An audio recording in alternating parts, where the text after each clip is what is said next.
In long ago colonial times, in a valley hidden in the faraway hills of Honduras, there sprang up around a silver mine a village called San Antonio de Oriente.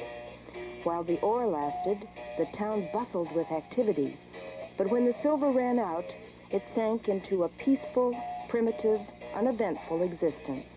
Without roads or electricity, it was long forgotten by the outside world.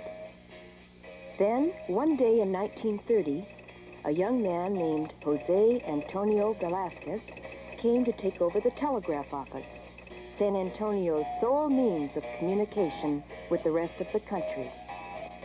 The new arrival was not merely a telegraph operator, but a barber as well. And years later, he was to become the village mayor.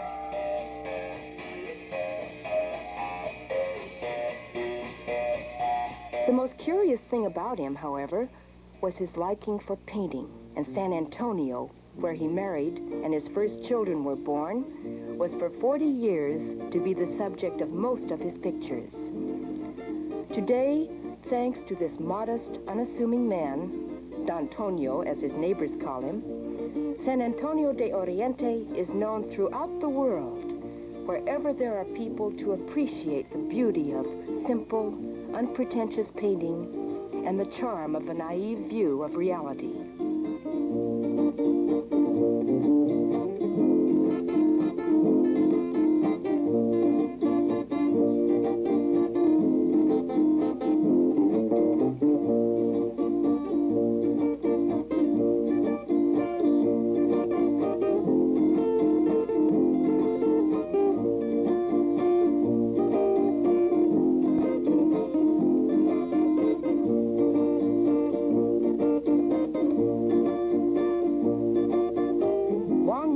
Solitary effort have taught Velasquez how to give depth to space, how to round out forms and give them weight. This is his way of painting clouds. See how he takes from a frugal, all but barren palette a touch of white and applies it with his brush to the canvas.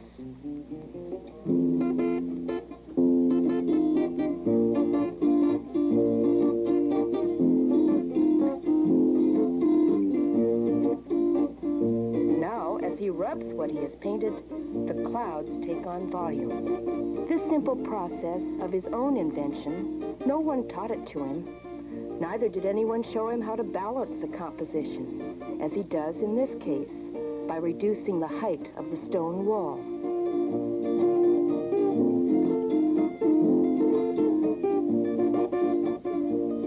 Don Tonio does his painting brick by brick, roof tile by roof tile, as if he were entering items in an inventory. First, he traces the outline of the stones of the wall. Then he makes it less precise. In this way, he gives bulk to the wall and diminishes the importance of the foreground. Instinct and experience guide his hand. Velasquez is a methodical worker. At noon, he lays down his brush and goes home. There, his wife and some of his grandchildren are waiting for him.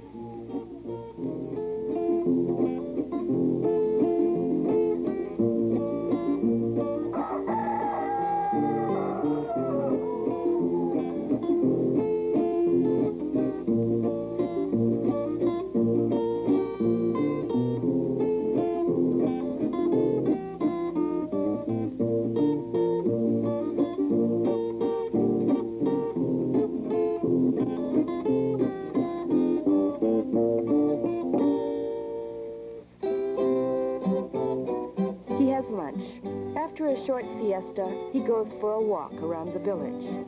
Ayer tarde pasé por tu casa, pasé llorando por vos.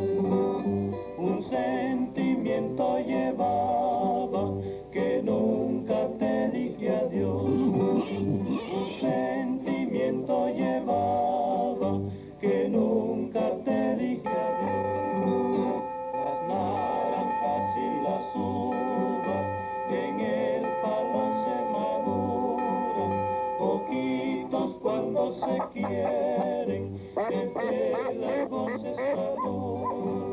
The people, the animals, the out-of-the-way corners of San Antonio de Oriente are an endless source of inspiration to Velasquez, and he makes good use of the material they provide for his brush. It may well have been the old church that got him started as a painter.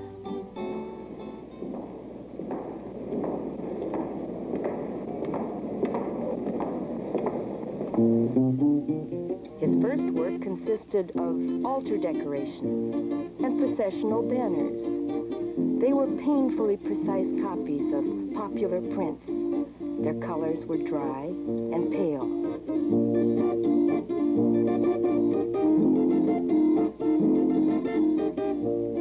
The all-seeing eye of God could be the symbol of the painter's keen perception.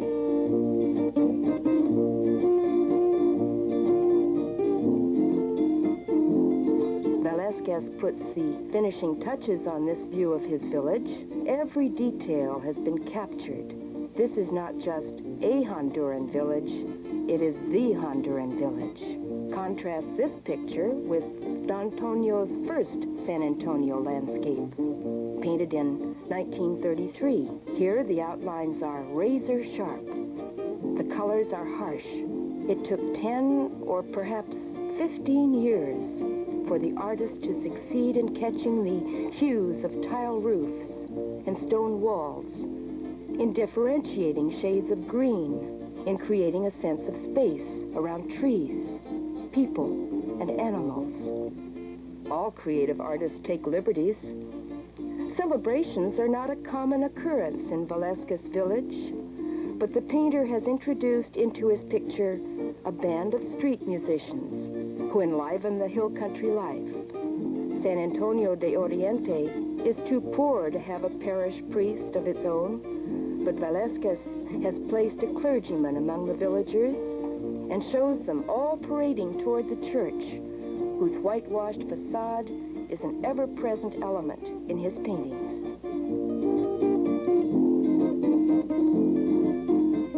Our artist was born in 1906 in another small Honduran town called Caridad. From the time he was a little boy, he took an interest in painting.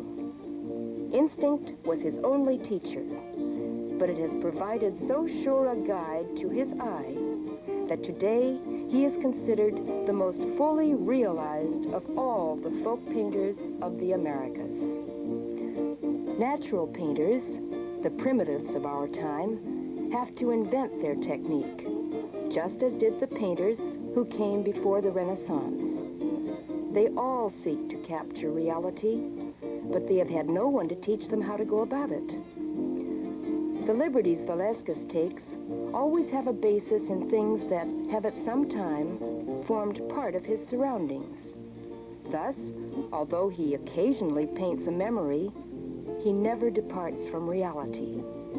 What he sees today and what he recalls from the past, he analyzes and transforms into the purest of art, painting with the directness of a man expressing the soul of his people. Walking on cobblestones isn't easy. D'Antonio paints the cobblestones one by one. Dogs are never lacking in the streets of San Antonio, and the artist does not fail to include them in his canvases. He also includes his neighbors, the vegetable woman, the flower seller, woodcutters, children. Nothing escapes the sharp eye of this reporter of village life, and he admits no falsification in his record of unchanging events.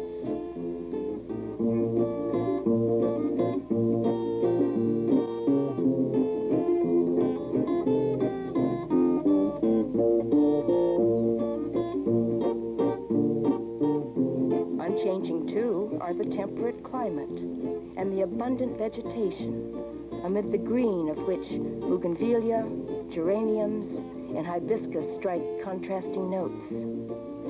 Jacaranda trees in flower add a touch of purple.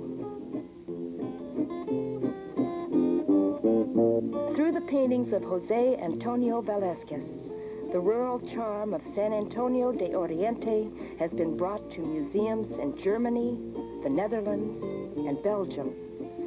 It has made its appearance in competitions in Sao Paulo, Madrid, and Mexico City. It has brought a bucolic note to collections in many parts of the Americas. In books and magazines published abroad, it is San Antonio that represents Honduran painting. Velasquez has transferred its enchantment directly to canvas, without trickery or striving for effect. So great is Velasquez's skill that, comparing the painting with the landscape, we could almost confuse the one with the other.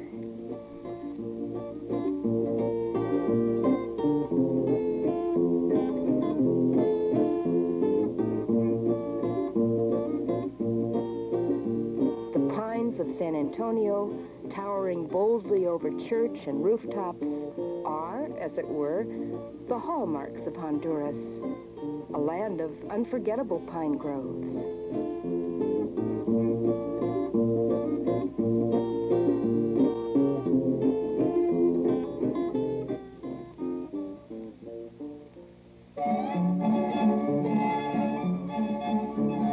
Not far from San Antonio, in another steep-walled Honduran valley, lies Tegucigalpa.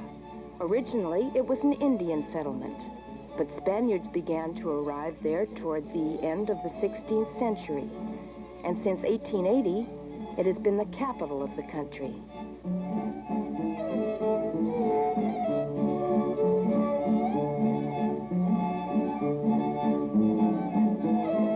The main square, opposite the cathedral, bears the name of the national hero, General Francisco Morazan, a native of Tegucigalpa, who cherished a dream of a federation of Central American republics.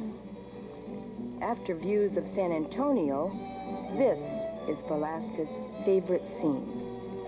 He sketches and paints it time and again. As you can see, Morazan Square, with its statue of a man on horseback and the cathedral in the background, is transferred to the painter's canvas without alteration, save for the heightening of the color.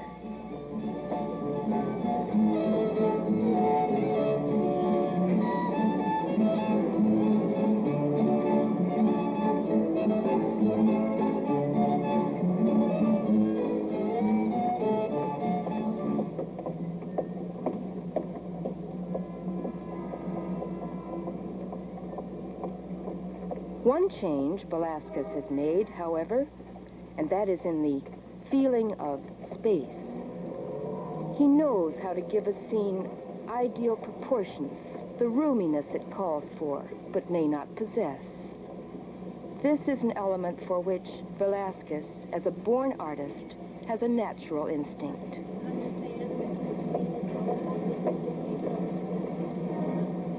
As the heat of the morning grows, the square becomes a refuge for people seeking a place to rest.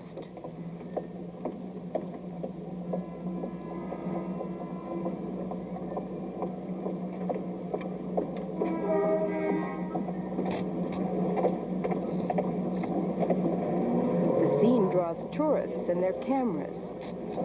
They focus on the cathedral, aiming to preserve on film this gem of Central American colonial architecture.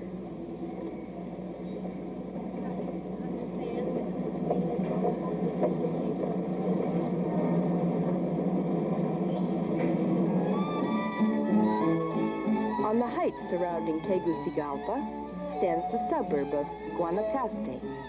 Here the painter lives when he is not at home in San Antonio.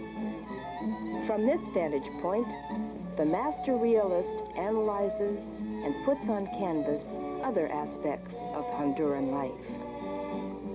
Velasquez is a tireless worker, but the sun beats down mercilessly as noon approaches. A granddaughter helps the artist quench his thirst.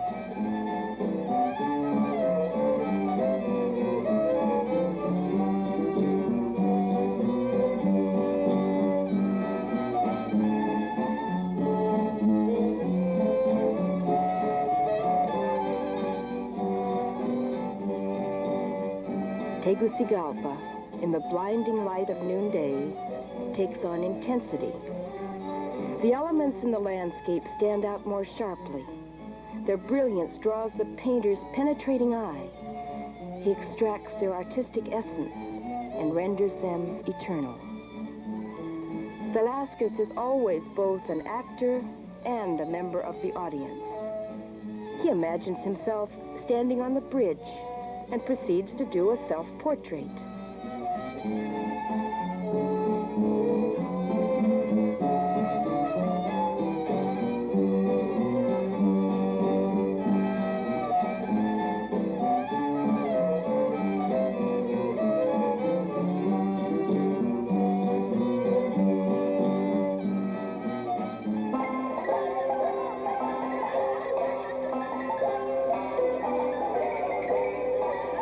Neighborhood children, on their way home from school, find Antonio painting and stop to watch the work of this primitive, who sees the surroundings as they do, in all their purity, without disguise.